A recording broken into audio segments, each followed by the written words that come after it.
And remember the Southwest example and the Marriott example, where you're checking out of the hotel but also checking in for the flight in that same interaction. Remember that one from earlier on in the week? Have we not done that one? No. Really? Why have we not done that one? I know the example you're talking about. Yeah, you do, Kathy. You've done it before. Right, okay. Here's another good example of that. So, Southwest Airlines, biggest problem in the airline industry is lost bags. All right. Southwest Airline at the time were the largest domestic carrier in the US. All right. Now, most people, if you were looking at process from the old way, say British Airways, you'd say, from where does that process start and where does it finish? So, if you were British Airways, where does your process start? Before that? Book the ticket. Book a ticket, and where does it finish? Get Get your bag off the carousel. So it's booking to carousel. All right. This case study is in the deck, by the way, when you pull it down.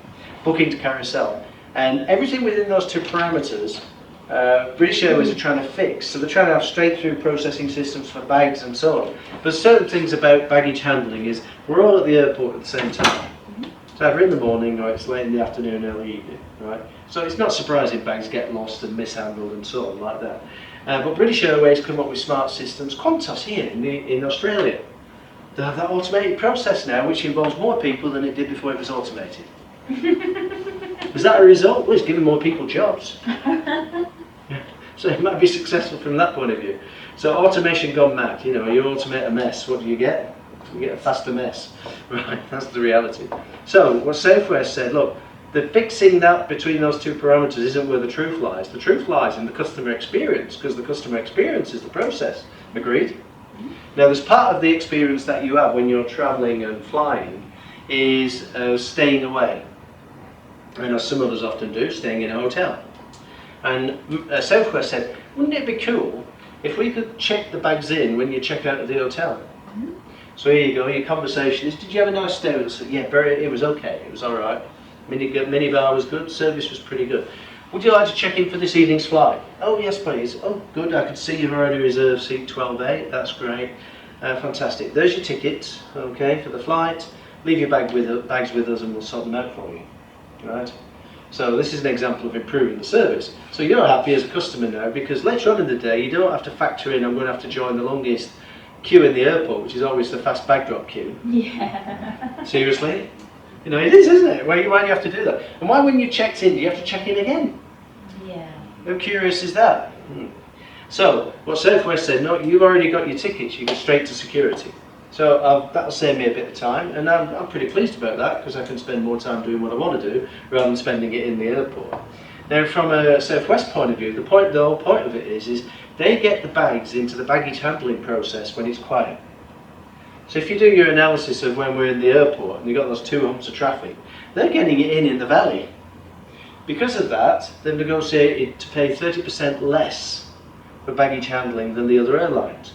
Because the baggage handling people like that, because it's quiet.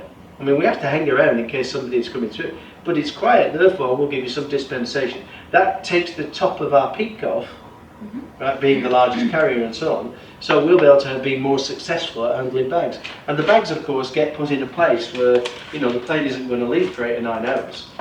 So they haven't had to, you know, risk being lost in the airport. So Southwest have the best record for non-bag loss, even though they're one of the, you know, highest number of people carriers in the US.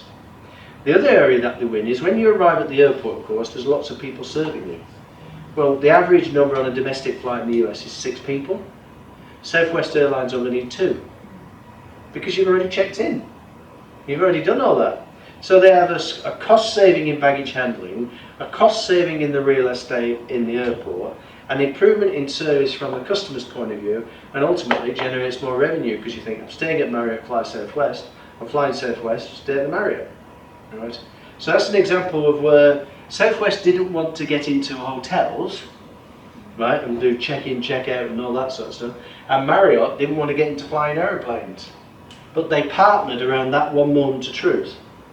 And in partnering around that one moment of truth, removed a whole heap of other moments of truth and handovers, right, and created more business for Marriott, more business for Southwest, and happier customers. Does it work the other way? So when you get there, going to a destination, Does it go straight from the airport to the Marriott? You could choose to do that, yeah.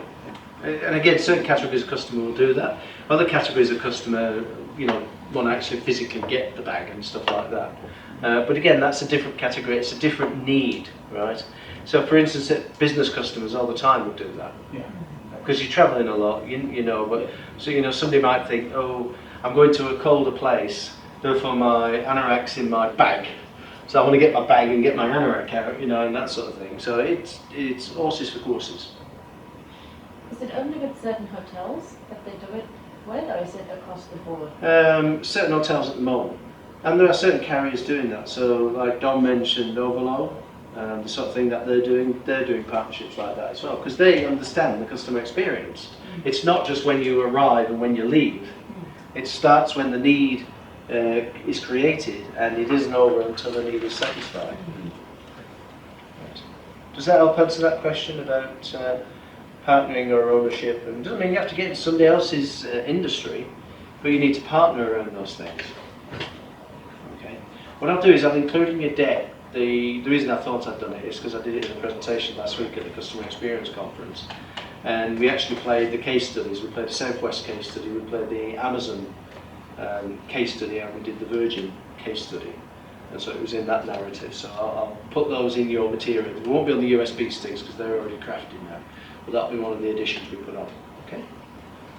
Shall we move on? What time is it?